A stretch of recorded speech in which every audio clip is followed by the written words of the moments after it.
देखें 2 मिनट में आपकी शीट में क्या क्या था इससे रिलेटेड वो मैं याद दिला देता हूँ। तो आपने लास्ट टर्म में मैंने एक तो पढ़ा हुआ था एरिया वेक्टर। एरिया वेक्टर याद है मैंने आपसे कहा था कैसा होगा, परपेंडिकुलर टू द प्लेन होगा। एक डायग्राम भी आपके लिए बनाया हुआ था और याद है आपको कैसा डायग्राम बनाया था। मैंने कहा था अगर ये कोई भी आपका एरिया है तो एरिया आपको जब आप वेक्टर लेंगे, वेक्टर आपका क्या होगा, वेक्टर होता है अपने लिए area vector, vector L cross vector भी सही है। और इसलिए इसका डायरेक्शन एरिया वेक्टर का कहाँ होगा आपके लिए, that will be perpendicular to the plane. और ये बताएगा in many cases it is convenient to treat area of a surface as a vector, the length of the vector represents the magnitude of the area। और direction क्या चीज़ बताता है, जो उसका direction होगा और कहाँ होगा, नॉर्मल टू एरिया। तो ये आपको मैं लास्ट राउंड में गॉस थ्योरम प्रूव करने से पहले ही बता दिया था।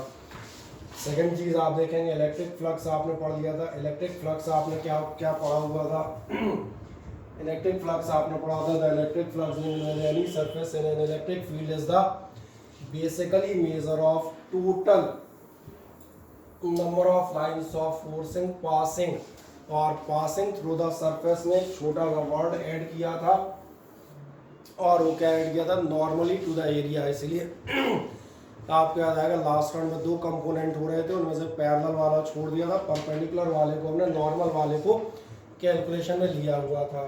मैंने कहा शीट दिखा दूँ एक सेकंड में। ये रहा आपका, जैसे जो आपका फिगर यहाँ आपकी शीट में मौजूद है वो ये है। इस फिगर में आपको क्या चीज़ नजर आएगी, इस फिगर में आपको नजर आएगा ये अपने लिए कोई भी एरिया है, 3 डायमेंशनल फिगर बना हुआ है, ठीक है ना। अगर आप 3 डायमेंशनल ना बना पाए तो आपके लिए वो सस्ता सुंदर और टिकाऊ फिगर मौजूद है जो हमने ऑन बोर्ड बना दिया था।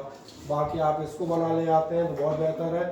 क्या आपसे बताते हुए जाएगा, जो आपका एरिया है, जो आपकी इलेक्ट्रिक फील्ड है वो क्या कर रही है, इट इज़ मेकिंग भाई एक वेक्टर ही आपका क्या कर रहा है, थीटा एंगल बना रहा है। और कहाँ से बना रहा है, फ्रॉम द नॉर्मल, या फ्रॉम द नॉर्मल भी कह सकते हो, और from the direction of area vector. तो ये क्लियर है। तो भाई पुरानी कहानी जो आपने प्रूव की थी वो फिर आपको दिखा देता हूँ। नॉर्मल टू द सरफेस आपकी इलेक्ट्रिक फील्ड आपकी एट एन एंगल थीटा है, 2 कंपोनेंट में रिजॉल्व करते हैं। E sine theta parallel to the surface और E cos theta normal to the surface. तो मुझे लग रहा है आपने यही निकाला था, डी फाई बराबर E cos theta dot D S, या सिंपली कहा जाए D phi is equals to E D S cos theta. Vector format आप किए हुए हैं vector E dot vector D S. Repeat इसलिए कर दिया है कि अगर बाय द वे कोई चीज़ समझ में नहीं आई हो तो एक बार दोबारा आपको नजर आ जाए। अगर आप इसको इंटीग्रल फॉर्म में करेंगे तो आप क्या लिख सकते हैं, integral E D S cos theta, या जनरली डी एस का आप इंटीग्रल मान सकते हैं S, where S is the total area of the surface. Further एक आध छोटी मोटी चीज़ें याद दिला देता हूँ जहाँ आप जाएंगे। एक बात इसमें से मिनिमम और मैक्सिमम वाले भी समझाता हूँ, पहले जो पढ़ा रखे थे उन पर चले जाएँ। यूनिट और डायमेंशन आपको मालूम थी, न्यूटन कूलॉम पर मीटर स्क्वायर। डायमेंशनल फॉर्मूला आपने निकाल ही लिया था। टाइप्स ऑफ फ्लक्स पे चले आए, ये ध्यान रखिएगा, इसकी अभी अगर हमें 2 मिनट बाद ज़रूरत पड़ेगी जहाँ हम गॉस थ्योरम का अगला स्टेप आप सॉल्व करने जाएंगे। कौन ज़्यादा, अगर diverging out of a surface है तो आपकी लाइंस कैसी हैं, डाइवर्जिंग आउट है तो ये अपने आप बताती हैं, क्या बता रही होती हैं, यहाँ पे कौन सा चार्ज होगा, नेचुरल है पॉजिटिव चार्ज होगा तो ये आपका हो गया पॉजिटिव फ्लक्स। उल्टा अगर लाइंस मान के चलना कन्वर्जिंग इनसाइड है तो ये कब पॉसिबल होगा, ये तभी पॉसिबल होगा जब यहाँ पे आपके चार्जेस कैसे हो, नेगेटिव हो, तो ये आपको नेगेटिव फ्लक्स मिल जाएगा। Electric field lines are moving towards the surface, तो फिर आप मान के चलते हैं फ्लक्स होगा नेगेटिव। अब हमें एक छोटी सी बात और आप दिखा देते हैं, ध्यान देखना, इसमें अक्सर कंफ्यूजन रहेगा, ये बहुत इंपॉर्टेंट सी चीज़ है। ये डाउट आपको एक जगह और आएगा मैग्नेटिक इफेक्ट में, जब हम चर्चा करेंगे तो आपके एक टॉर्क के लूप की, और वो ये लेते हैं, ध्यान से देखें, ये आपसे कह रहा है जब आपका surface area perpendicular to the electric field है। एक बहुत मजेदार सी बात लिखी है, इसको ध्यान देखना, कुछ गड़बड़ नजर आएगी, एक्चुअली गड़बड़ नहीं है। क्या कह रहा है, सरफेस एरिया आपका कैसा है, perpendicular to the electric field. Generally हमारी जिंदगी भर से आदत रही है perpendicular to the electric field का मतलब, परपेंडिकुलर का मतलब थीटा कितना आना चाहिए। अच्छा मजेदार बात देखो, मैंने कितना लिया है ना गड़बड़, उल्टा दिखा देता हूँ। अगली बार कह रहा है surface area is parallel to the electric field. आपका सरफेस एरिया कैसा है? Parallel to the electric field है। और पैरेलल में आप थीटा कितना लेते हैं? 0। मैंने कितना लिया हुआ है? तो ये ध्यान रखना, जब भी आपके पास कोई सरफेस या लूप होंगे तो ये गड़बड़ हमेशा मौजूद होगी, और इसका कारण मैं आपको बताता हूँ।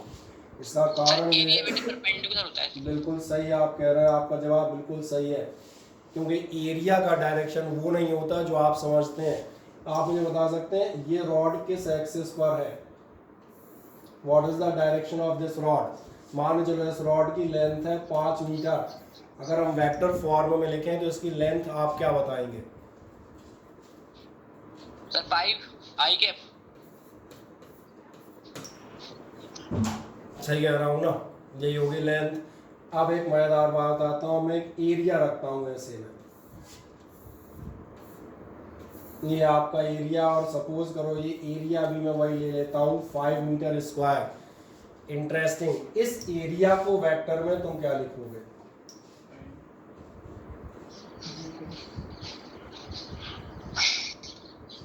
सर ऐसे लिख नहीं पाएंगे। है? नहीं लिख पाओगे? लिखा जा सकता है, एक्सेस याद है, जे कैप या के कैप, आप सही कह रहे हैं। चाहे जे मान लें चाहे के मान लें, एक्स नहीं होगा, ये कंफर्म है, क्योंकि वाई और जेड आप अपने हिसाब से थोड़ा बहुत इधर कर सकते हो। के आ जाएगा। चलो मैं सिंपल चलता हूँ, एक्स एक्सिस तो ये होगी, वाई में किसको मान लूँ? इसको मान लूँ, इसको मान लूँ। चलो मैं इसको मान लेता हूँ, वाई ये होगी, और जेड दिख रहा होगा, जेड ये होगी, दिख रही है? इसलिए ध्यान देखना, इस एरिया का डायरेक्शन कहाँ जाएगा? इस एरिया का डायरेक्शन यहाँ नहीं जाएगा, ये 5 आई कैप नहीं होगा, इसका डायरेक्शन एरिया का कहाँ जाएगा? Normal to the area. और ये इसीलिए एरिया तुम्हें दिख रहा होगा, ये एरिया है 5, जिन्होंने आंसर दिया था जे कैप। हाँ, किसी को ये, कोई इसको वाई इसको जेड मान लेगा तो के कैप कर देंगे, कोई दिक्कत नहीं लेनी। ये कंफर्म है कि आपका रॉड की लेंथ 5 आई कैप थी, लेकिन ये एरिया एक्स एक्सिस पर नहीं है, दिख एक्स पर रहा है लेकिन है नहीं, क्योंकि एरिया वेक्टर का डायरेक्शन सबसे पहले शुरुआत में क्या चेक कराया? Normal to the surface. और इसीलिए एक इंटरेस्टिंग बात देखो, मैं मान चलता हूँ मेरे पास इलेक्ट्रिक फील्ड है, और इलेक्ट्रिक फील्ड में 2 केसेस में रखता हूँ। सपोज करें ये आपका एरिया है और ये आपकी इलेक्ट्रिक फील्ड है। अभी ध्यान देखें, आपको दिख रहा होगा area is parallel to the electric field. अगर किसी को हम बता दें हरी वाली फील्ड नहीं नजर आ रही हो तो उसको अपन थोड़ा सा मोटल्ला कर लेते हैं, ऐसा। ये आप कोई बात कहना नहीं दिख रही, हाँ, ये रही आपकी इलेक्ट्रिक फील्ड। और मैं आपको एरिया दिखा देता हूँ, एरिया आपका मौजूद है, ये दिख रहा है एरिया, यही है ना एरिया। 3 डायमेंशन में सोचो, ये एरिया आपके एक्स एक्सिस पर है। This area, this surface is parallel to the electric field. लेकिन थीटा कितना मानोगे? थीटा भैया कहाँ से नापा जाएगा? ध्यान जा रहा है? और ये क्या हो गया, ये तो भूल ही गए। ये एरिया जो माना जाएगा वो ये है, ये कह रहा था ना, एरिया की शक्ल मत देखना, उसकी अकल देखना। और इसलिए आपका एंगल कितना होगा? उल्टा एक केस ले लेते हैं, ध्यान से देखो, तो पैरेलल वाला क्लियर हो जाता है, मैं परपेंडिकुलर वाले पे जाता हूँ। फिर मेरी इलेक्ट्रिक फील्ड ये है, ये रही मेरी इलेक्ट्रिक फील्ड, दिख रही है मोटी सी। और अगर ये दिख रही है तो अब की बार मैं एरिया खड़ा करता हूँ,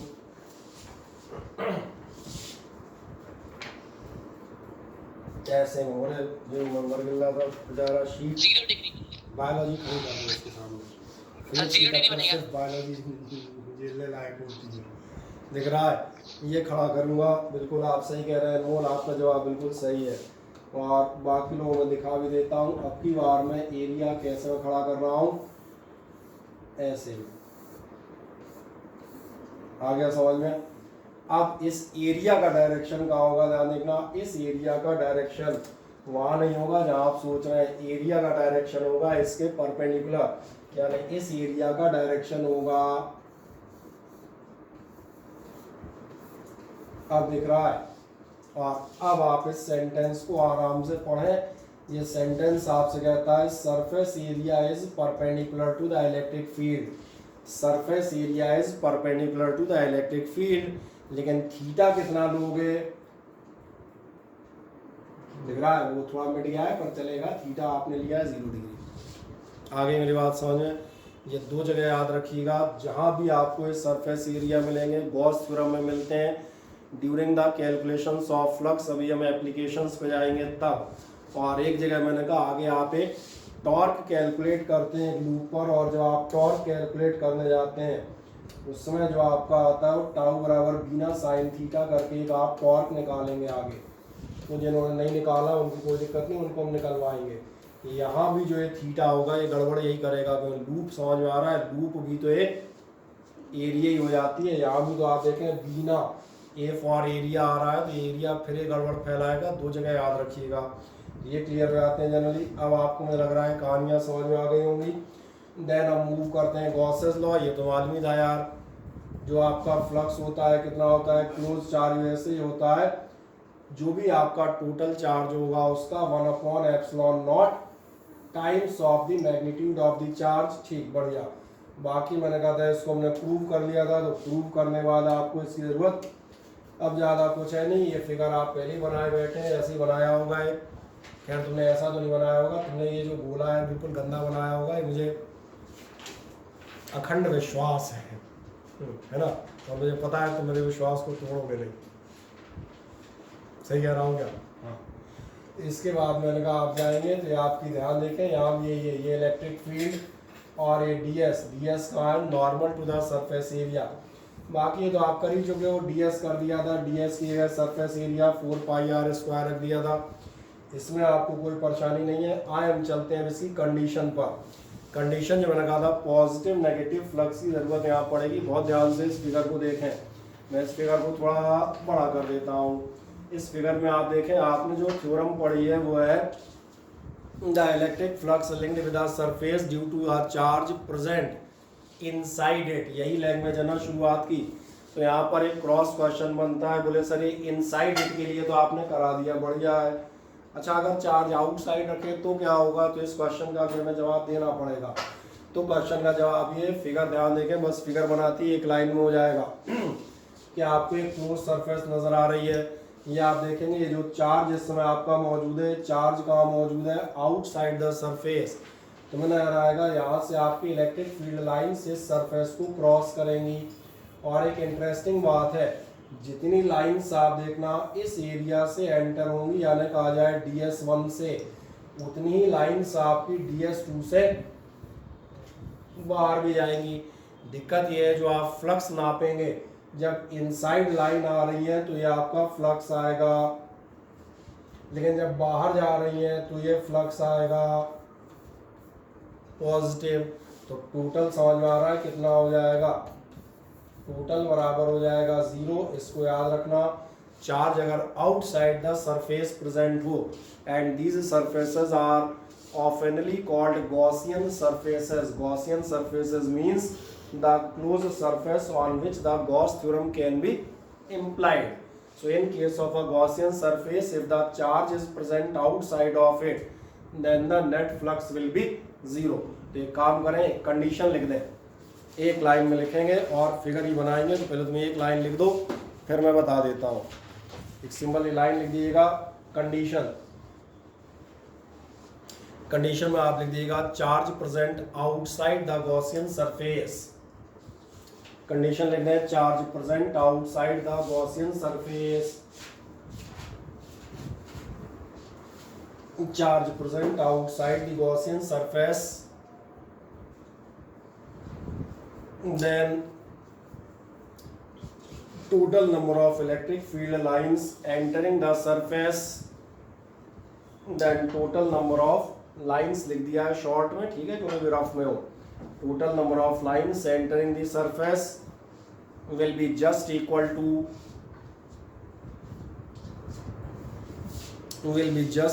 to the lines emerging from the surface,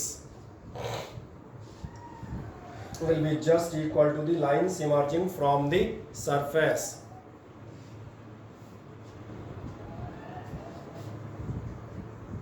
Thus the net flux emerging from the surface, thus the net flux is equals to हो जाएगा D phi minus D phi बराबर जीरो, खत्म। Net flux is equals to आप कितना लिखेंगे, D phi minus D phi, यानी कि zero. और तो समझ में आ ही रहा होगा। फिगर बना दो छोटा सा, और ये बड़ा कर दिया है ताकि आप एक फुर्ती से रफ में फिगर बना सकें। चार्ज है आपका क्यू, दो सरफेसेस आपने दिखाई हैं ds1 ds2, लाइंस दो जाती हुई दिखा दीजिएगा। 1 सेकंड में फिगर बनाया बस, ये आपका प्रूफ खत्म हो जाएगा यहीं कहीं।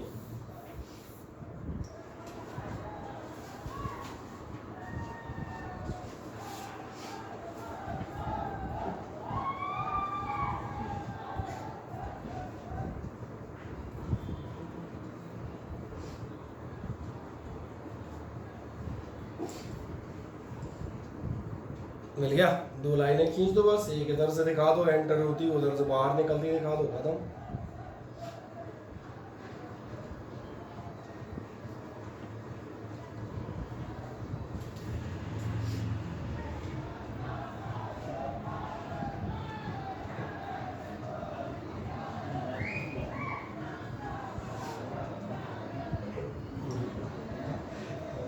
ठीक है, बच्चे बेचारे मजे कर रहे हैं, तुम्हें से किसी की इच्छा हो तुम जाओ। मैं मन तो कर रहा हूँ एक आदमी। तो बोलते हैं नाचने के लिए सिखा देते हैं। चले कर दिए कंप्लीट। ना शीट में बना हुआ है, कोई अगर नया फिगर नहीं है तो शीट से भी आप बना सकते हो। मैं यहाँ इसलिए बनवा देता हूँ ताकि आपको 1 सेकंड में नजर आ जाए, बस यही कंडीशन लिखी है, कुछ नहीं।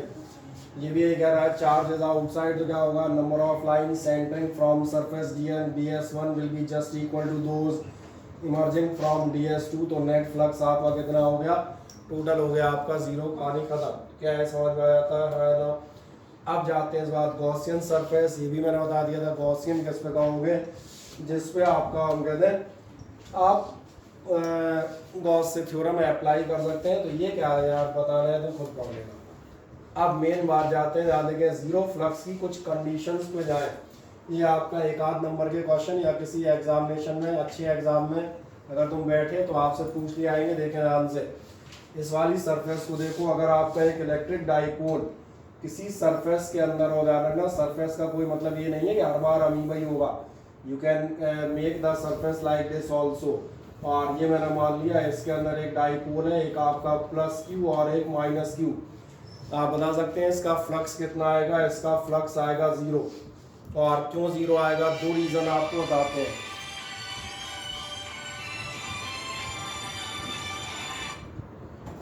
दो रीजन आपके होंगे। एक तो आपसे कहा जाए सिंपली मैथमेटिकल आप लेंगे, गॉस थ्योरम फाई बराबर total Q upon 0। Total Q नजर आ रहा होगा इनसाइड द सरफेस 0 है, जितना पॉजिटिव उतना नेगेटिव। तो ये तो मैथमेटिकल रीजन हो गया। कंसेप्चुअल रीजन क्या है, ध्यान देखना, दोनों बराबर चार्ज हैं। जितनी लाइंस बाहर जाएंगी, तो ध्यान दिया है, जितनी बाहर जाएंगी एग्जैक्ट उतनी ही अंदर आएंगी। कारण तो मालूम है, नंबर ऑफ लाइंस मैग्नीट्यूड पे डिपेंड करता है। क्योंकि दोनों मैग्नीट्यूड इक्वल है। फील्ड लाइंस की मैं एक प्रॉपर्टी बताई थी, फील्ड लाइंस का नंबर काय के प्रोपोर्शनेट होता है, मैग्नीट्यूड के। जब तुम मैग्नीट्यूड सेम रखोगे तो नंबर ऑफ लाइंस सेम आएंगी। तो आउट गोइंग और इनकमिंग लाइन सेम है, मतलब आपका फ्लक्स 0 हो गया। तो चाहे थ्योरेटिकल देख लें और चाहे मैंने कहा ऐसे देख लें कि आपका सिग्मा क्यू बराबर 0 होगा। चाहे जिस कारण से आप समझ लें, फिजिक्स वाला है, दोनों तरीके से आप बता सकता है। और फिजिक्स वाला से मेरा मतलब है फिजिक्स वाला से नहीं है। हाँ नहीं कोई सोच, अच्छा उनकी बात कर रहे हैं, इनको छोड़ो, उन्हीं पे अपन चलते हैं देखने। तो मैंने कहा आप क्या करोगे, कहोगे अनमोल सिंह, मैंने कहा आप क्या करेंगे, चार्ज आप 0 कह दें, चाहे आप टोटल नंबर ऑफ एंटरिंग और आपकी इमर्जिंग लाइन 0 बता दें, तो ये क्या है, क्लियर हो जाता है। अब एक आप देखें अगला केस, ये भी आपका वही है। अगर आपने number of charges are present there, number of charges means plus Q, 4q minus 5q। आप देखना यहाँ भी क्या हो रहा है, टोटल जो आपके चार्जेस का समेशन है यानी यहाँ कहा जाए summation of Q is equals to आ रहा है 0। ये सारे हम बता दें क्या है, पिछले किसी ना किसी एग्जामिनेशन के क्वेश्चन है, इसलिए इनको ऐसे कंडीशन इस टाइप से दिखा दिया है। ये क्लियर हो जाता है, ये कोई अपने वो नहीं है, अलग अलग एग्जाम्स में आए हुए प्रीवियस ईयर्स में क्वेश्चन ही आए इस टाइप के। अब एक अगला दिखाता हूँ, ध्यान से देखें। यहाँ पर ये फिगर है, इसको ध्यान से देखो। इस फिगर में आपसे कह रहा है आपके पास एक इलेक्ट्रिक फील्ड है और इलेक्ट्रिक फील्ड लाइंस में आपको एक दो दिखा देता हूँ। ये आपकी इलेक्ट्रिक फील्ड लाइन, ठीक है, दो मेन दिखा दिए ताकि आपको समझ में आए। और इस इलेक्ट्रिक फील्ड में आपने रखा हुआ एक सिलेंडर, और जब आप इस सिलेंडर को रखेंगे तो फिर वही सवाल, इस सिलेंडर से नेट फ्लक्स कितना होगा। क्या तुम्हारा ऐसा ध्यान जाता है, इस जो आपका हम कह रहे हैं सरफेस है, इसमें जितनी लाइंस इधर से एंटर करेंगी, अभी नहीं समझ में आया, सिमिलर नंबर ऑफ लाइंस। हाँ, जैसे आपने कैलकुलेट भी किया है, कितना होगा, फाई बराबर ई ए होता है, ई इंटू एरिया। ध्यान देखो तुम्हारी शीट में फाई इन इनवर्ड बता रहा है कितना होगा, मैं लिख देता हूँ, ये होता है ई इंटू एरिया। और ई इंटू एरिया मतलब ई इंटू एरिया तो मालूम है कितना होगा, ये एरिया होगा पाई आर स्क्वायर। यहाँ पर यही लिखा हुआ है, अगर ऑनलाइन किसी को नहीं दिख रहा हो, शीट है उनके पास, कोई समस्या नहीं। मजेदार बात है, ये वाला जो फ्लक्स होगा, ये वाला फ्लक्स कैसा होगा, दिख रहा है ये साइन नेगेटिव, लेकिन सेम ये भी वही एरिया है। जब यहाँ का फ्लक्स देखोगे, इसको इनके बजाय आउट कर देना, ठीक है ना, गाल ऐसी प्रिंटिंग मिस्टेक को सही कर सकते हो। यहाँ पर कितना होगा, यहाँ होगा पॉजिटिव, क्योंकि ये लाइंस कहाँ जा रही हैं, आउटवर्ड। फिर वही area, sorry E into area यानी कि, और आपकी निकाल जाएगी नेट आपका कितना हो जाएगा। और ध्यान रखना है सिलेंडर के साथ ही सही नहीं है, इसके अलावा मैं ये रख दूं, मैं इसके बजाय ये रख दूं, नहीं आया समझ में, इन सब में 0 आएगा। क्यों 0 आएगा, कहानी क्लियर हो जाती है, क्योंकि इन सब में वही केस बनेगा। कौन सा, the number of lines entering from this will be equal to the number of lines emerging out from the other. तो क्या है, कंसेप्ट क्लियर है, हाँ है ना, बताएं, बढ़िया। अब ऐसे एक आध केसेस और आपके पास होंगे, जैसे स्फीयर। स्फीयर में भी आपका फ्लक्स कितना होगा, 0। कारण मालूम है, जितने यहाँ से घुसेंगे उतने यहाँ से बाहर निकलेंगे, जो यहाँ से घुसेगा वो यहाँ से बाहर भी निकलेगा, नेट बराबर 0। कोई डाउट किसी को नहीं। एक नेक्स्ट आप देखें अगला, ये आपका क्यूब, क्यूब में भी समझ में आ रहा होगा, टोटल आपका कितना हो जाएगा, 0, ठीक। फाई इन और फाई आउट दोनों कितने होंगे, ई ए स्क्वायर। नहीं आया समझ में, क्यों, क्योंकि इलेक्ट्रिक फील्ड ई और ये एरिया कितना मानोगे, तो एक साइड का एरिया कितना होता है, ए इंटू ए, स्क्वायर का एरिया तो मालूम है ना, स्क्वायर का एरिया ए स्क्वायर होगा। तो चाहे आप इनवर्ड फ्लक्स देखें चाहे आउटवर्ड देखें, एक साइड से जितना घुसेगा वो होगा ई ए स्क्वायर माइनस का, जो आउटवर्ड जाएगा वो होगा ई इंटू ए स्क्वायर प्लस का। और यही शो किया है इन शॉर्ट, इन और आउट दोनों बराबर हो जाएंगे। और इसलिए यहाँ पर भी आपका टोटल कितना आएगा, कोई शंका हो तो मुझे पूछ लेना, बिल्कुल क्लियर। बाकी मेरा मानना है ओरल चीज़ें हैं, सिंपली समझ में आती हैं। These are just the examples. ये भी आप देखेंगे, टेढ़ा खड़ा कर दोगे तो क्या होगा, कुछ नहीं होगा भैया, जो घुसेंगे वो बाहर भी तो निकलेंगे, बैठ थोड़ा ना जाएंगे उसके अंदर, बोले बहुत दूर से आ रहे हैं, थक गए। हाँ तो ऐसा तो ना ले लो यार। चले, तो ये आपको समझ में आ जाते हैं, बढ़िया। और कोई किसी क्रॉस क्वेश्चनिंग कंडीशन में आप पूछ सकते हैं। अब एक आध और फ्लक्स की चर्चा करते हैं। दो तरह की फील्ड हो सकती हैं जो आपसे कहलाती हैं, हमने कहा रेडियल और यूनिफॉर्म। रेडियल और यूनिफॉर्म ध्यान है, रेडियल मतलब और यूनिफॉर्म ये रही। इस केस में आप देखना, कुछ कैलकुलेशन दिखाता हूँ। अगर मान के चलें आपके पास ये एक हेमीस्फीयर है, ये भी हमने कहा सब आपके किसी ना किसी पुराने पेपर के, तो पुराने पेपर ही बताता हूँ, पुराने पेपरों नाम में मैंने कुछ नहीं किया। हमारे जो पुराने दौरान IIT के सड़े हुए पेपर नहीं पड़े रहते 2010 के, 2008 के, उनमें से एक आध कोई अच्छा लगा तो इसको एग्जाम्पल की तरह उठता, समझ आ रहा होगा, कॉपी करके आप पेस्ट कर दिया, और कोई महान काम नहीं है। क्वेश्चन कहाँ से वो भी मैंने आप बता दिए, पुराने ऐसे IITs के एग्जामिनेशन से क्वेश्चन है। ये आपका एक दिया हुआ है। अभी आपकी फील्ड कैसी है, ये फील्ड है, ध्यान देखना, सवाल आता है इसकी कर्व्ड सरफेस से आपका कितना फ्लक्स जाएगा। एक मजेदार बात है, इसकी कर्व्ड सरफेस से जाने वाला फ्लक्स आपको कैलकुलेट करने में दिक्कत हो जाएगी। क्यों दिक्कत होगी, बहुत ध्यान से देखो, क्योंकि ये जो लाइंस हैं ये हर पॉइंट पे अलग एंगल बना रही होंगी। आपको मालूम है फ्लक्स बराबर होता है, बहुत ध्यान देखना, इस क्वेश्चन को एक ढंग से करोगे तो भयानक हो जाएगा। भयानक यानी भयानक के भी पापा हो जाएंगे। हाँ, और एक दिमाग लगाओगे तो बिल्कुल सिंपल हो जाएगा। मैंने कहा ये इलेक्ट्रिक फील्ड लाइन नजर आ रही है, ये इलेक्ट्रिक फील्ड लाइन देखना, यहाँ पर इसका थीटा अलग होगा, लेकिन ये सरफेस और ये वाली इलेक्ट्रिक फील्ड लाइन इसका थीटा बिल्कुल अलग होगा।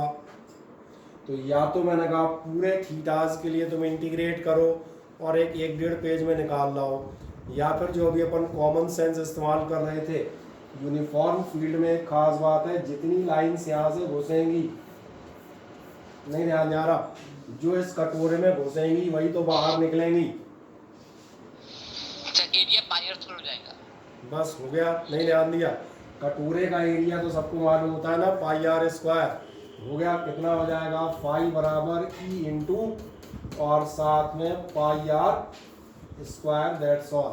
हाँ, पॉजिटिव नेगेटिव मैंने कहा इस बेसिस पे, इधर जा रही है तो पॉजिटिव लेना, इधर आ रही हो तो नेगेटिव लेना। इन दिस क्वेश्चन जो हमने कॉपी किया था उसमें लाइंस का एरो बाहर है, तो हमने आंसर लिया हुआ है प्लस पाई आर स्क्वायर। क्या हर आदमी को समझ में आ गया, कोई दिक्कत तो नहीं। अब एक दूसरा देखें, अब की बार ध्यान देखो, ये आपकी रेडियल फील्ड, रेडियल मतलब ये फील्ड लाइन आपकी जा रही है, एक मजेदार बात है, सारी लाइन आप देखना नॉर्मल टू द सरफेस ही होंगी, क्योंकि आपको ध्यान होगा रेडियस हमेशा सर्कल के या स्फीयर के कैसी होती है, नॉर्मल।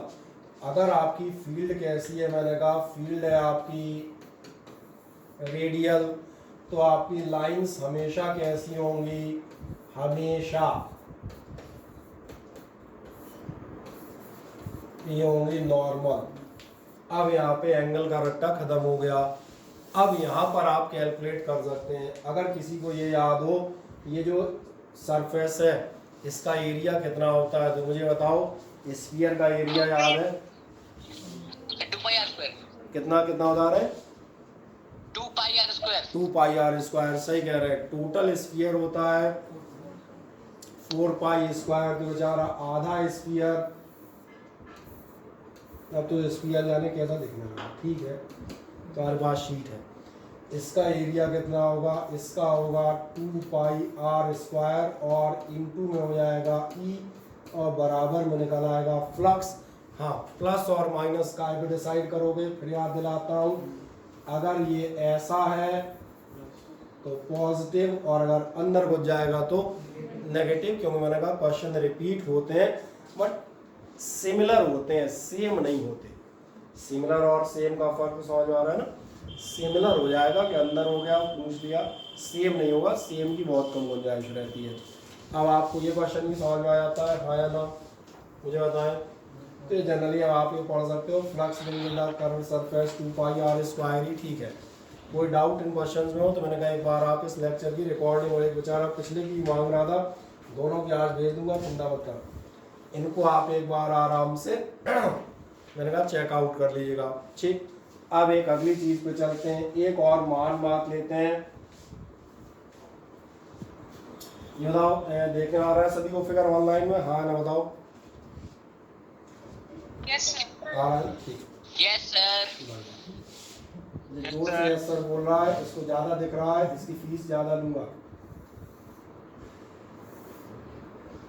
आप नहीं भूलेगा क्यों? अच्छा दिख रहा है।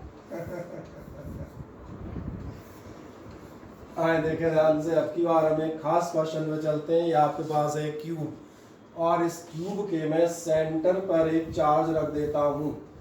अब आपसे तमाम सारे क्वेश्चन पूछे आएंगे, क्वेश्चंस केवल कॉमन सेंस बेस्ड हैं, अलग अलग एग्जामिनेशंस में इनके अलग अलग पार्ट आए गए हैं। पर्टिकुलर मेडिकल वालों का एक फेवरेट टाइप क्वेश्चन माना जाता है, वो इनमें से कोई ना कोई एक पकड़ के हर साल 2 साल में पकड़ाते रहते हैं, कभी कॉर्नर, कभी एज, कभी सेंटर एटसेट्रा, जो मैं कहता सिमिलर नॉट द सेम।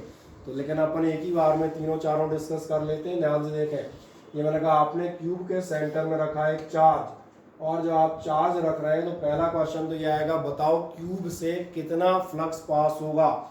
आपको याद होगा गॉस थ्योरम जब हम समझा रहे थे, हमने जो डिराइव की है वो स्फीयर से की है, लेकिन जब मैं आपको एक्सप्लेन कर रहा था मैंने कहा था आप अपने को चार्ज माने और अपने कमरे को इस पे क्लोज सरफेस मान लें, दैट्स ऑल। कमरा आपका क्लोज सरफेस ही है, गॉसियन सरफेस ही है, कहीं कोई दिक्कत नहीं है। तो इस क्लोज सरफेस से इस कमरे से कितना फ्लक्स जाएगा तो आप मालूम है टोटल अगर निकालोगे तो यही दिखा देता हूँ काय को परेशानी की। टोटल आपका कितना जाएगा, ये जाएगा आपका, ये टोटल की बात कर रहे हैं। अब इसके पार्ट करेंगे और वो भी मैंने कहा शायद 7वीं 8वीं क्लास पे बेस्ड, 7वीं 8वीं क्लास पे बेस्ड ये एक कमरे में कितनी दीवारें होती हैं, टोटल फेसेस कितने होते हैं, 6, 4 दीवारें और एक छत और एक ज़मीन। तो इसका मतलब एक फेस से कितना होगा समझ में आ रहा है। एक फेस पे जाओगे तो फेस का हो जाएगा,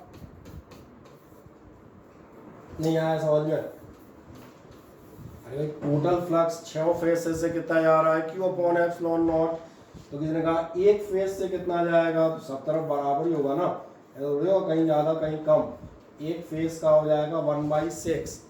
अब फेस के बजाय मैंने कहा कॉर्नर का ले लो, कौन सा ले लूं, एक कमरे में कितने कोने होते हैं, 8, 4 जमीन के कोने और 4 ऐसे ही छत के कोने।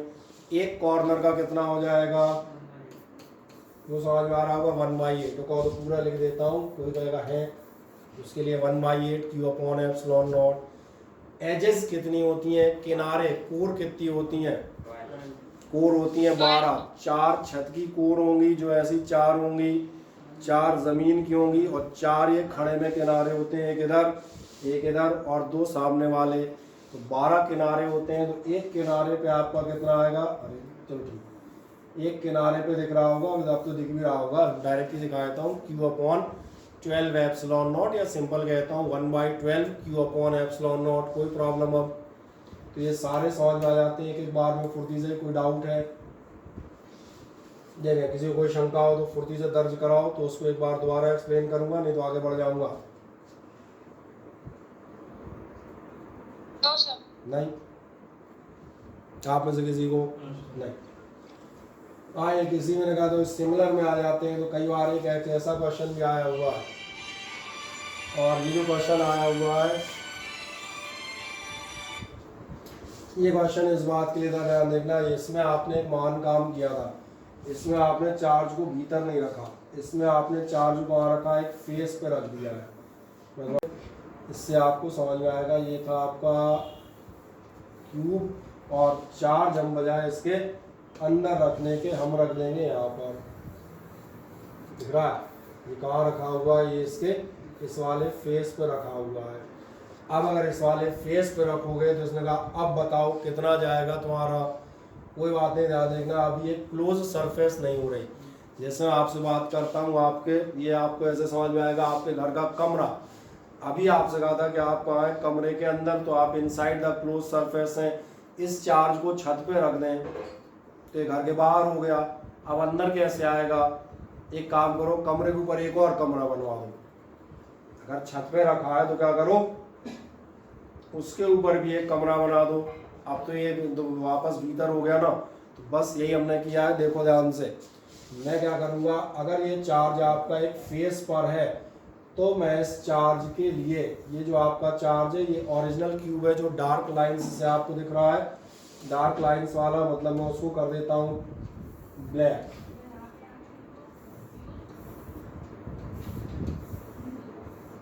इस क्यूब पर आप देखेंगे हमारा जो है चार्ज फेस पे रखा था। मैंने कहा एक कमरा बगल में और बना दो, एक कमरा और बगल में बनाने का था, हमने सेम एक क्यूब यहाँ कर दिया। और जैसे ही किया, तुम ध्यान से देखो, अब ये चार्ज ब्लॉक हो गया, पूरी तरह गॉसियन सरफेस में आ गया। हाँ ना, मुझे बताएं क्या ये कहानी क्लियर हो जाती है। बस अब आप देखें, अब आपको बड़े मजे समझ में आ जाएगा।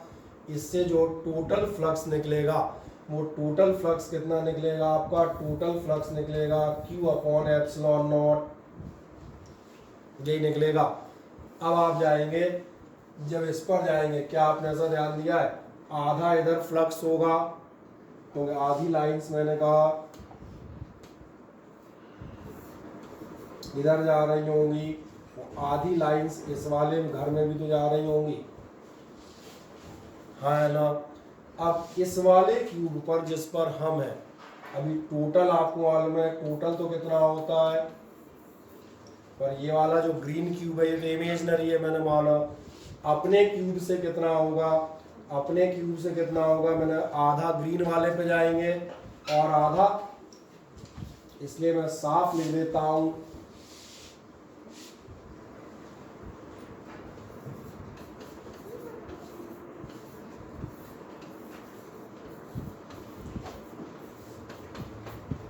अपने क्यूब से कितना जाएगा, ध्यान देख लो, दिख रहा है, पढ़ने में आ रहा है, कितना जाएगा Q अपॉन 2 एप्सिलॉन नॉट, या कह दिया जाए half of Q epsilon not. क्या है, क्लियर हो जाता है, because half of the part will pass from the imaginary cube and half of the part from flow from the real given cube. अब एक इंटरेस्टिंग बात, इस फेस पर तो तुम खुद बैठे हो एक दीवार पे, तो तुम्हें कितनी दीवारें मिलेंगी, बाकी 5। क्या है, मेरी बात समझ में आ रही है। इसलिए अब जब आप किसी भी एक फेस पर जाएंगे तो फेस आपको कितने मिल रहे हैं, मैंने कहा एक फेस पे तो आप खुद बैठे हैं, जैसे मैं इस दीवार पर खड़ा हूं, यहां से जब मैं देखूंगा तो मुझे कितनी दीवारें दिखेंगी, सामने 5 दिखेंगी। ऐसे ही ये जो चार्ज है इसको कितनी दीवारें दिखेंगी, 1 2 3, इधर वाली 4 और उधर वाली 5, यानी एक फेस पर कितना फ्लक्स आएगा, एक फेस पर आएगा 1/5 ऑफ, और था कितना, तो कितना हो जाएगा Q upon total 10 epsilon not. अब फिर से आराम से देखें, और किसी डाउट की कंडीशन में मुझे पूछें तो मैं दोबारा एक बार एक्सप्लेन कर सकता हूँ। आराम से देख लें, चार्ज रखा हुआ है एक फेस पर, इमेजनरी ढक्कन मैंने लगाया, आधा ढक्कन से जाएगा, आधा क्यूब से जाएगा, इसलिए अपने क्यूब से, इसलिए हिंदी में लिख दिया, अपने क्यूब से कितना जाएगा, half of Q upon epsilon not, तो टोटल कितना होता है Q अपॉन एप्सिलॉन नॉट। बोले अर्पित शर्मा, कोई समस्या इतने में, ये मैंने कहा छोटे छोटे क्वेश्चन है जिन्हें आप previous year competitive examinations question में देख लेते हैं, कई बार हमने कहा ये आपके बोर्ड में भी अपीयर हो जाते हैं एज इट इज़, इसलिए इनको करा देते हैं ताकि कहीं कोई दिक्कत आए तो आप इनको कर लें। अब किसी को कोई समस्या, ओके। अब लास्ट इसके बाद हम जाएंगे, हमारे पास जो है हमें एप्लीकेशंस ऑफ गॉस थ्योरम, ये डेरिवेशंस आपके आपको पूछे गए हैं मजे से एप्लीकेशंस के नाम पे, और एप्लीकेशन जो जो पूछे गए हैं उनकी हम बात करते हैं। तो एक सिंपल सा काम करें, एक हेडिंग ही डाल दो एप्लीकेशंस ऑफ गॉसेस थ्योरम, डाल दो एक एप्लीकेशंस ऑफ गॉसेस थ्योरम।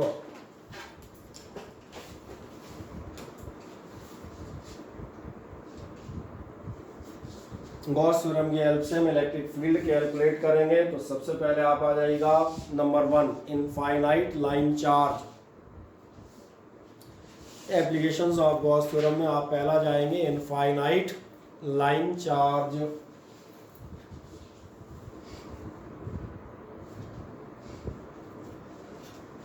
कर दिया, हाँ ना बताएं। जब आप इनफाइनाइट लाइन चार्ज कर लेते हैं तो आए मैं एक छोटे से फिगर पे चलता हूँ, कुछ खास काम नहीं करना है, फिगर में फिर इसका भी दिखा दूंगा। मैं माने चलता हूँ, मेरे पास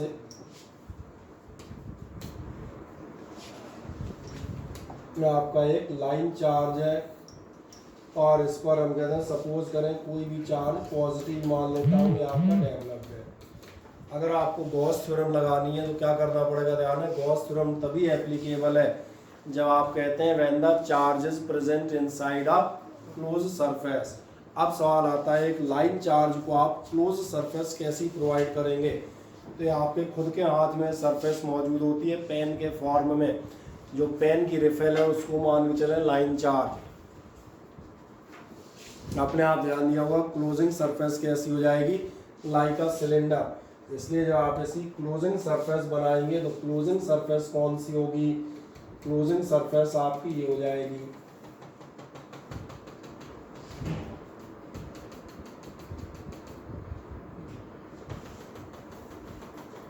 नजर आ जाती है बिल्कुल साफ साफ।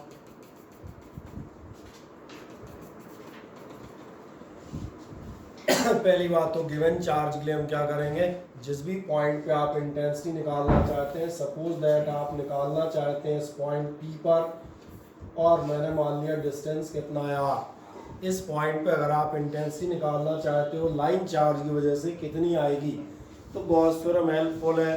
क्या करेगी, आपसे कहेगी बस आप एक जो है सरफेस मान लें। अब जब सरफेस मानोगे तो दो छोटी छोटी चीज़ें दिखाता हूँ। सबसे पहली क्या आपका यहाँ ध्यान जा रहा है, ये जो पॉजिटिव चार्ज है इसकी इलेक्ट्रिक फील्ड होगी perpendicular and away from it. या आप पढ़ चुके हैं इलेक्ट्रिक फील्ड कंडक्टर के परपेंडिकुलर होती है और पॉजिटिव या अवे फ्रॉम इट होती है, ये हो गई। अब यहाँ पर जो अपने पास सरफेसेस हैं, तुम ध्यान से देखो, यहाँ पर अपने पास कुल मिलाकर 3 सरफेसेस हो गई हैं, पहली, दूसरी और तीसरी। सुविधा के लिए मैं नंबरिंग शीट की ले लेता हूँ, कौन सी पहली दूसरी मानी है, ये पहली, ये दूसरी, ये तीसरी, ठीक है। तो मैंने इसलिए चेक कर लिया, नहीं तो क्या होगा मेरी वैल्यूज और आपकी अटकेंगी, बाद में आप मिला नहीं पाएंगे। पहली ध्यान देखो, ये जो सरफेस है ये सरफेस कैसे में, ऐसे में। इसका मतलब इसका जो आपका एरिया जाएगा वो कहाँ जाएगा, परपेंडिकुलर टू सरफेस। अभी यही दिखा रहे थे आपको थोड़ी देर पहले जब आप आए थे, हमने यहीं से स्टार्टिंग की थी। यानी इस सरफेस का जो आपका डायरेक्शन होगा, इस सरफेस का डायरेक्शन कहाँ जाएगा, ये गया, इसका नाम S1 माना था ना, शीट में चेक कर लेना, शीट में नंबरिंग बता देना ये S1 ही माना है, ठीक है। आप ध्यान देखना, एक दूसरी सरफेस ये वाली दिख रही होगी कर्व, इसका परपेंडिकुलर ऐसे में जाएगा, इसका जो आपका सरफेस वेक्टर जाएगा वो कहाँ जाएगा, वो ये जाएगा, और ये हो गया वेक्टर S2, क्योंकि मैंने कहा था इन्हीं की खास ज़रूरत है, बस इन्हीं पे हम बात करेंगे। ये वेक्टर S2, ठीक। इसके बाद आप देखेंगे तीसरा आप देखेंगे बॉटम, ये भी कैसे में, ऐसे में, परपेंडिकुलर टू द बोर्ड। इसका जो आपका जाएगा S3 का डायरेक्शन, वो भी कैसा जाएगा, वो जाएगा आपका वेक्टर S3, बस खत्म। हमारा डेरिवेशन इस फिगर से ही कंप्लीट हो जाता है। अगर आप इस फिगर को बना लेंगे तो फुर्ती से एक काम करें, फिगर बना मारें ताकि आपको प्रैक्टिस हो जाए फिगर बनाने की। और फिगर में कोई डाउट हो तो आप मुझे पूछ लीजिएगा।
चले, क्या आपने डायग्राम बना दिया, ऐसे मुझे बताएं रफली।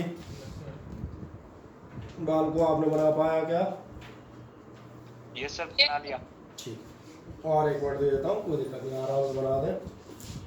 थोड़ा मैं और साइड में हो जाता हूँ, जरूरत पड़े तो और डार्क कर दूंगा, कोई दिक्कत नहीं। मुझे बता देना दिख रहा है प्रॉपर या नहीं।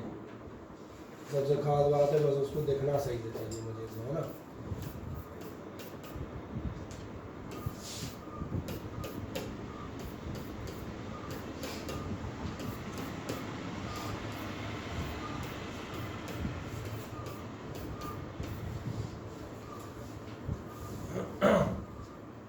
अब तो दिख रहा है यार मुझे इतना अच्छा रंग बिरंगा प्यारा प्यारा सा डायग्राम नजर आ रहा है। हाँ देखो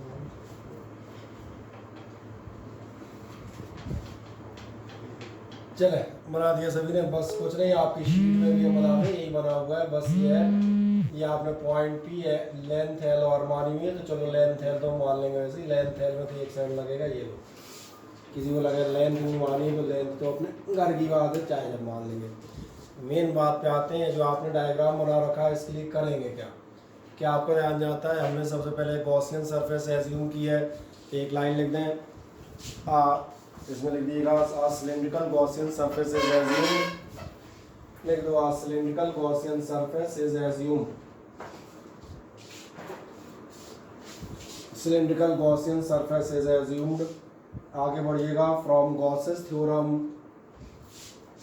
गॉस थ्योरम क्या कहेगी आपसे, गॉस थ्योरम कहती है integration of vector E dot vector D S, ये आपका कितना होना चाहिए, ये होना चाहिए क्यू अपॉन एप्सिलॉन नॉट, यही हमारा है इंटीग्रेशन ई डी एस बराबर क्यू अपॉन एप्सिलॉन नॉट लिख दें, फ्रॉम गॉसेस थ्योरम आ जाए।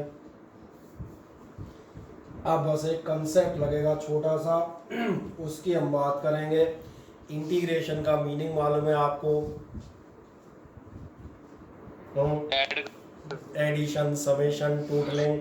जब यहाँ समेशन करने जाओगे एरिया का, तो यहाँ पर एक नहीं 3 एरिया है, उधर वाले में एक S1 है, एक बेचारा S2 है, और एक कहाँ चला गया, ये रहा S3 है। इसलिए जब आप समेशन कर रहे होंगे तो एक्चुअली इंटीग्रेशन के एक नहीं 3 पार्ट हो जाएंगे। कौन कौन से हो जाएंगे, ये हो जाएंगे integral vector EDS plus integral vector EDS plus integral vector EDS बराबर क्यू अपॉन एप्सिलॉन नॉट, सब वेक्टर होंगे। ये होगा आपका सरफेस S1 के लिए, ये होगा ध्यान देखना सरफेस, और डॉट अच्छे से लगाना, भले रफ में हो या फेयर में, समझ में आ गया। सारा टोटल S1 का, S2 का और S3 का टोटल, ये सारा टोटल आपका काय के बराबर होना चाहिए, क्यू अपॉन एप्सिलॉन नॉट के इक्वल होना चाहिए, दैट्स ऑल। चले आए यहाँ तक मजे से। अब अगली सबसे इम्पोर्टेंट बात पर आएंगे, vector E dot vector D S कितना होता है, ई डी एस कॉस थीटा, ये तो मालूम है। आओ ध्यान से इधर देखो, पहले बताओ ये स्टेटमेंट आपने पहले लिख दो, फिर चलेंगे आगे, मजे से लिख दो।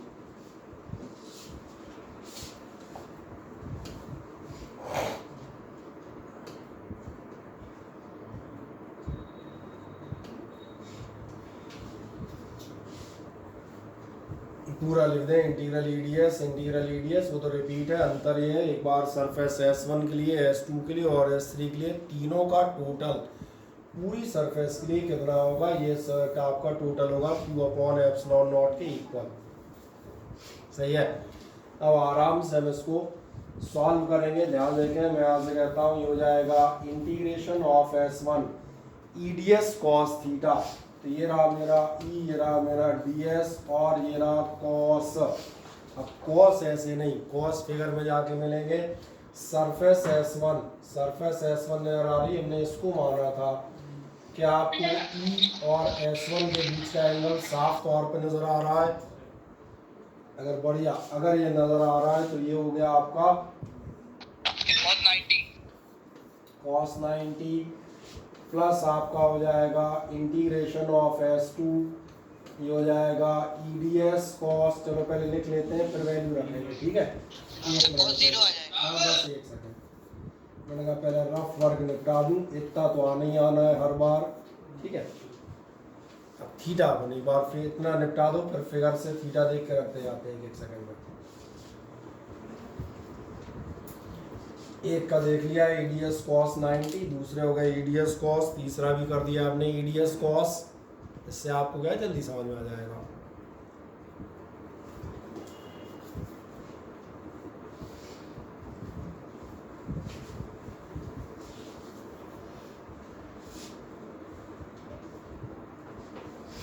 क्या मिल गया? हाँ ना बताएं। जैसे ही मिल जाता है तो आओ हम कौन से वाले पर थे? S2 पर। S2 हमने कौन सी मानी थी? ये S2 मानी थी। यहाँ E और S आपके दोनों कैसे हैं?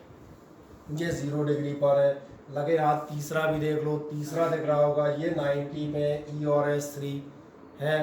तो इन दोनों की वैल्यू हम यहाँ सब्स्टिट्यूट कर देते हैं। ये वाला आपका cos 0 है और ये वाला आपका cos 90 है। मज़ेदार बात ये cos 90 वाले टर्म आपको, सॉरी एक राइट हैंड साइड और लिख दें। ये आपका पूरा काय के बराबर था, ये आपका था Q अपॉन एप्सिलॉन नॉट। बस हमारा डेरिवेशन खत्म, लगभग खत्म। क्योंकि इनमें से आप देखेंगे ये वाला पार्ट खत्म हो गया, एक ये वाला पार्ट खत्म हो गया, बचेगा क्या? EDS cos 0 मतलब आपको मिलेगा EDS का मतलब मालूम है S टोटल सरफेस हो जाएगी। सो ES2 cos 0 मालूम ही है 1 होता है। इधर राइट हैंड साइड ज़रा सी पड़ी हुई है और ये पड़ी है Q upon epsilon not. Last एक सवाल मुझे आपसे पूछना पड़ेगा। कौन सा सवाल? वो ये वाला S2, ये वाली सरफेस कितनी होगी? 2 पाई आर एल। बढ़िया। Curve surface area of cylinder, सही है। ये हमारा हो गया था एंड।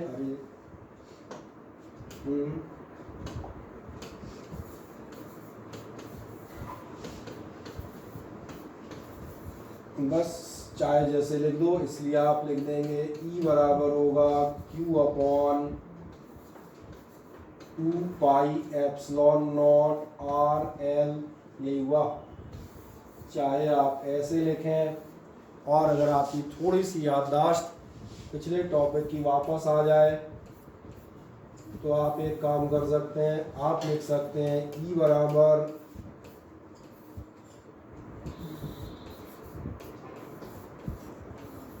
नहीं याद आया? अरे लैम्डा बराबर Q अपॉन एल होता है ना। ऐसे लिख देता हूँ लीनियर चार्ज डेंसिटी। ये LCD वाला LCD नहीं लिखा, ये लिखा है लीनियर चार्ज डेंसिटी। सही है। क्योंकि हमने इनमें से किसको, इस बेचारे Q को और इस बेचारे L को हमने कर दिया है लैम्डा। अब किसी को कोई शंका आशंका नहीं। अब एक बता देता हूँ, ये ध्यान रखना। पहले तो यहाँ तक आ गए लोग, अब नहीं आए तो देख लो, पहले इतना तो लिखा रहे हम।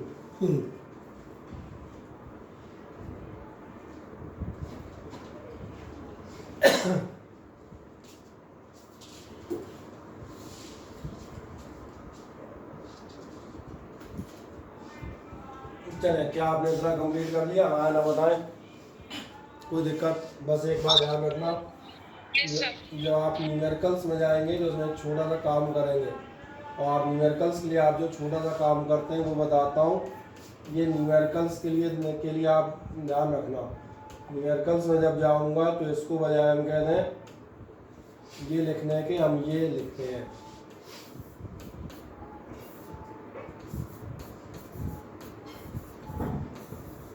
तो आप पूछेंगे ऐसा क्यों, तो वो भी बता दूंगा। ध्यान से देखो, E बराबर lambda upon 2 pi epsilon naught आ रहा है। फालतू में तुम्हें एप्सिलॉन नॉट की गंदी सी वैल्यू रखोगे, याद तुम्हें आएगी नहीं, है कि नहीं?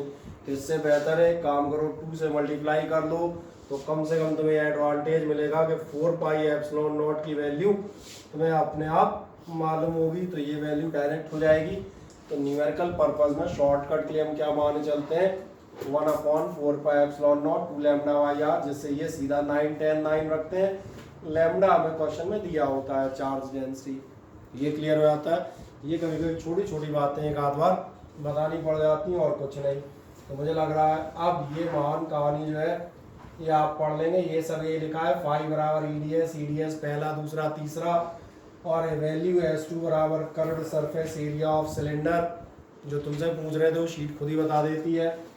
बाकी lambda upon 2 pi epsilon naught R, बढ़िया, ये आप पढ़ लेते हैं। अब अपन जाएंगे किसके निकालें, इनफाइनाइट प्लेन शीट। चलो आज 10 मिनट में इनफाइनाइट प्लेन शीट और निकाल देते हैं। ऐसे तुम्हारा नया वाला सिलेबस ख़त्म हो जाएगा, क्योंकि तुम्हारे यहाँ सिलेंडर का वो स्फेरिकल शेल डिलीट हो गई है, पर हम उसको कल पढ़ाएंगे। अच्छा, ये बड़ी दिक्कत है, लोग कहेंगे क्यों पढ़ा रहे हो, पढ़ाएंगे, वो टेंशन नहीं लेना। तो चलें एक काम कर दें, electric field due to an infinite plane sheet और लिख दें बस। इसको अपन फुर्ती से 5-10 मिनट में एंड करते हैं। अगर आप इनफाइनाइट प्लेन शीट रखेंगे तो अब की बार मैं आगे चलता हूँ, ध्यान देखो, एक फिगर बनाने की कोशिश करना मेरे साथ में। ये इनफाइनाइट प्लेन शीट,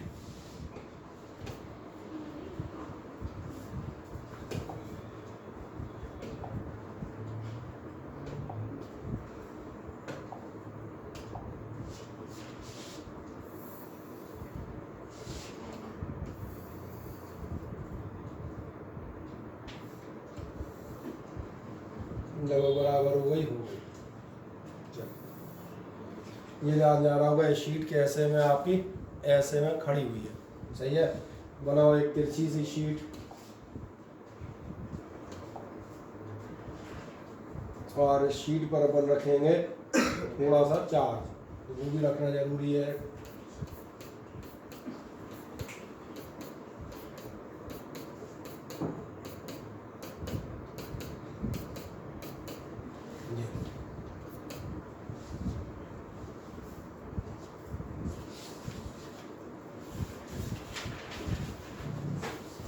अब सवाल आता है किसी शीट के लिए आप क्लोजिंग सरफेस कहाँ से लगाएंगे। तो ये है शीट, ध्यान देखना, क्लोजिंग सरफेस यहाँ से लगेगी, एक ढक्कन यहाँ से लगा देना और एक ढक्कन यहाँ से लगा देना। दोनों साइड से ऐसी कैप लगा दोगे तो इसका जितना एरिया तुम चाहते हो वो एरिया कवर अप हो जाएगा, क्लोज अप हो जाएगा।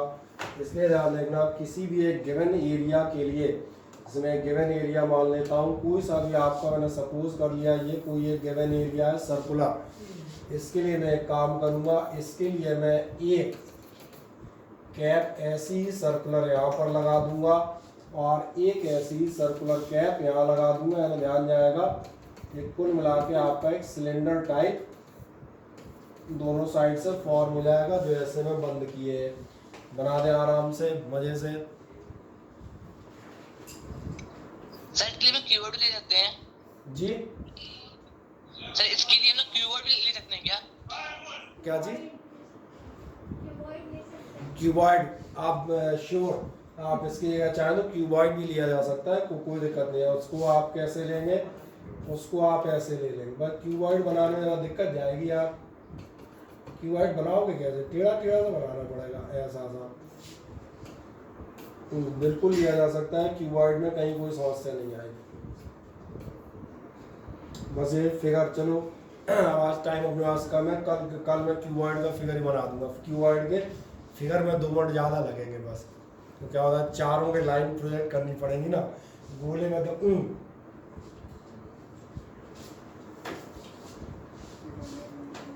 क्यूबॉइड बिल्कुल यही काम करेगा। अगले कल जो क्लास लेंगे उसमें 2 मिनट में आपको सबसे पहले याद दिला देना, मैं शो कर दूंगा।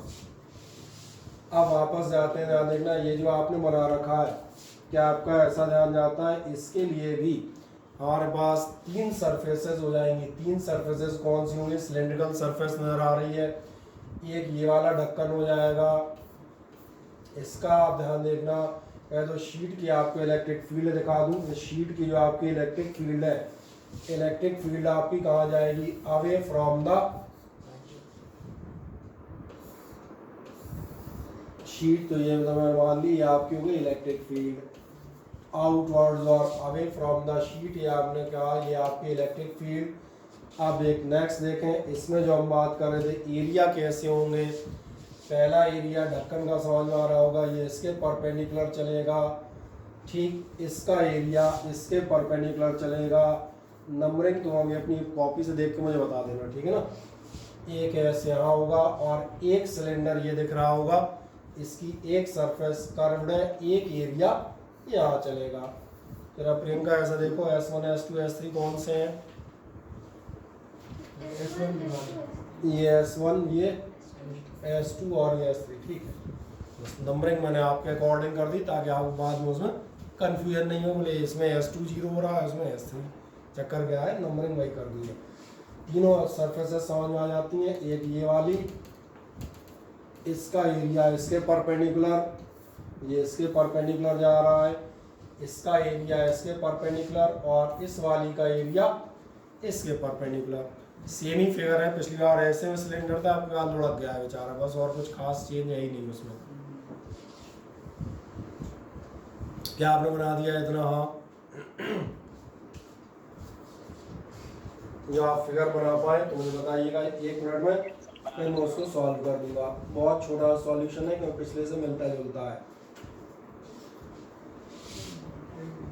और बड़ा फिगर मैंने इसलिए बनाया ताकि आप बिल्कुल साफ स्पष्ट नजर आए। ठीक है,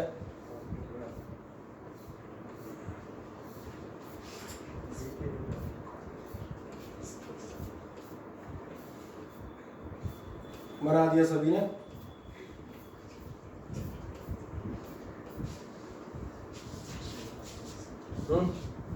बस तो एक छोटा काम कर दो, इसमें आप लिखिएगा the Gaussian surface, the Gaussian surface will be in form of, इसमें आप बताएंगे the Gaussian surface will be in form of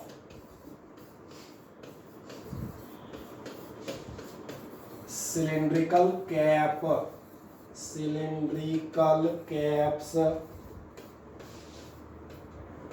at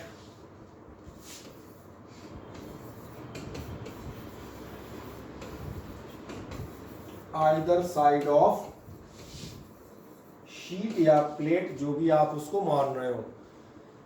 ये लिख दिया Gaussian surface is in form of cylindrical caps at either side of the sheet. तो एक side की आप दिख रही है, दूसरी साइड जरूरत पड़ने में दिखा देंगे। फिर आप ध्यान देखना, वही पुरानी लाइन फिर से इस्तेमाल करेंगे। कौन सी पुरानी लाइन? फ्रॉम, चले जाओ, from Gauss's theorem. Gauss's theorem आपको याद है, गॉसेस थ्योरम क्या कहती है? फाई इज इक्वल्स टू आएगा superficial integral vector E dot vector EDS बराबर होना चाहिए आपका क्यू अपॉन एप्सिलॉन नॉट। कोई प्रॉब्लम इसमें? तो रिपीट लिया मैंने। अब इसमें भी क्या तुम्हें समझ में आता है? कह रहे ना सिलेंडर लुढ़क गया है, फिर 3 सरफेसेस आएंगी, 3 बार मैं इसको दोबारा से तोड़ूंगा और 3 बार तोड़ूंगा, तो ये होगा EDS plus EDS plus EDS और बराबर कितने होंगे? Q upon epsilon not. अब सबको सुधारता हूँ। पहला होगा आपका vector E dot vector DS surface S1 के लिए, दूसरा होगा vector E dot vector DS surface S2 के लिए, और तीसरा होगा सरफेस S3 के लिए। बस 3 ही है, 3 ही बार का आप कर पाएंगे। कर दे आराम से। फाई बराबर सुपरफिशियल इंटीग्रल ईडीएस बराबर क्यू अपॉन एप्सिलॉन नॉट। 3 टुकड़ों में आप ब्रेक कर दें उसको मजे से।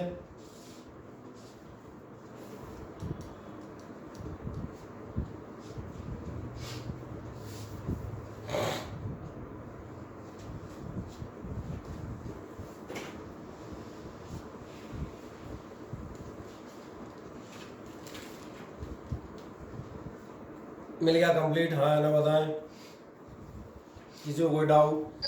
बस कोई समस्या तो नहीं? बस आराम से वैल्यू रख दो। कितना हो जाएगा? ये आपका हो जाएगा S1, ये हो गया EDS कॉस, अभी कॉस बगल में देखते हैं, चिंता मत करना। ये हो गया आपका EDS कॉस, ये हो गई आपकी S2 और अरे चलो ठीक है, और ये हो गया आपका EDS cos, और ये सरफेस हो गई S3। आ जाओ, एक मिनट इधर देख लो, फिर मैं लिखूंगा, तुम बाद में लिखते रहना। क्या तुम्हें ऐसा नज़र आ रहा है कि आपकी S1 और S3 इनके लिए एंगल 0 डिग्री हैं? कितनों को नज़र आ जाता है? S1 और S3 के एंगल दिख रहे हैं। S1 और S3 में आपके ये एंगल कितने हैं? 0 डिग्री, जबकि S2 में आपका 90 है। ये इधर भाग रहा है, वो उधर, बस तो इन्हीं को रखना है। S1 S3 का 0 है, ये मुझे याद है, तो मैं इसको रख देता हूँ। S1 का 0 रख दूंगा, S3 का 0 रख दूंगा, और इसका मैं रखूंगा 90 डिग्री। ठीक है, घुस गया, कोई दिक्कत नहीं। आ जाओ। अब इससे क्या फ़ायदा होगा? इससे फायदा ये होगा, ये टर्म मेरा गायब हो जाएगा।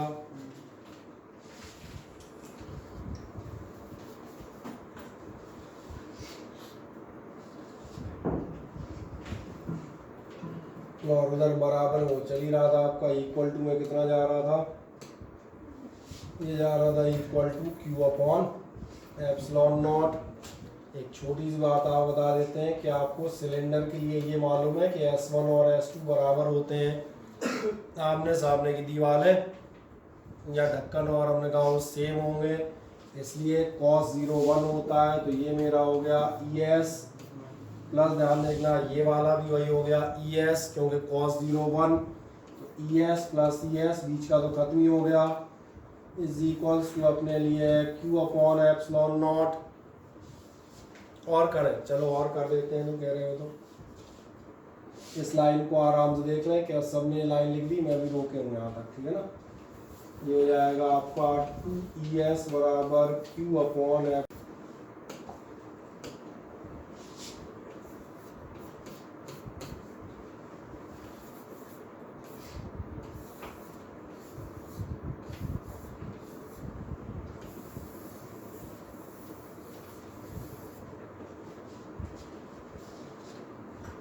मज़े से मैंने कहा वैल्यूज़ रखें आराम से, और ऊपर कुछ देखना हो तो ज़रूरत नहीं पड़ेगी, बस तीनों वैल्यूज़ दिखा दें। cos 0 cos 90 cos 0 में सॉल्व कर दें 1 मिनट के अंदर। इसमें न्यूमेरिकल होंगे यार, बहुत सारे नहीं हैं, इनको अपन कल सॉल्व करने का प्रयास करेंगे, और फिर कुछ क्वेश्चंस तुम्हारे जो पुराने बोर्ड एग्जामिनेशंस में आए उनको भी एक बार देख लेंगे, ठीक है। हो गया कंप्लीट। और बस एक लास्ट काम और कर देता हूँ, वो तो तुम्हें मालूम ही है, और लिख दूंगा आपका E बराबर हो जाएगी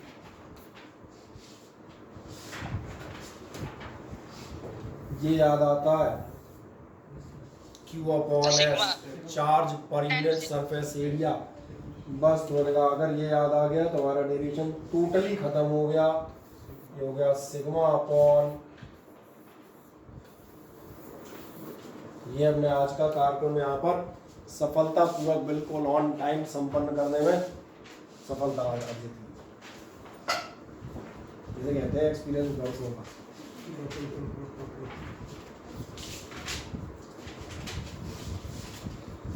सही है, तो तुम तो ले पढ़ रहे हो, तो ध्यान दिया मेरे टॉपिक कभी टाइम से लेट नहीं भागते।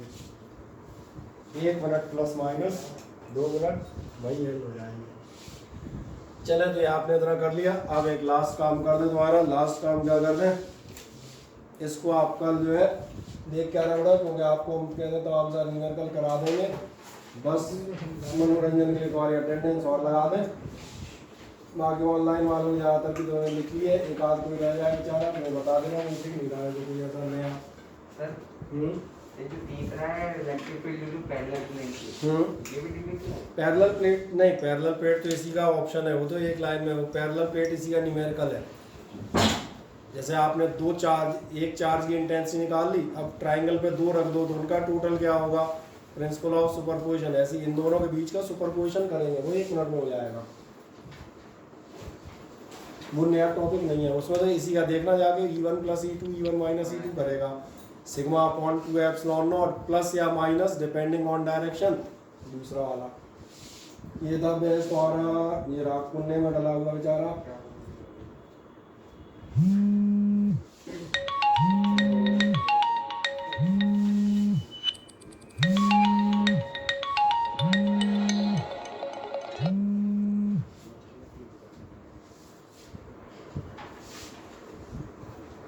चलो कि कौन कौन था जो चेक किया, आस्था भदौरिया नहीं थी, आ तो नहीं गई कहीं।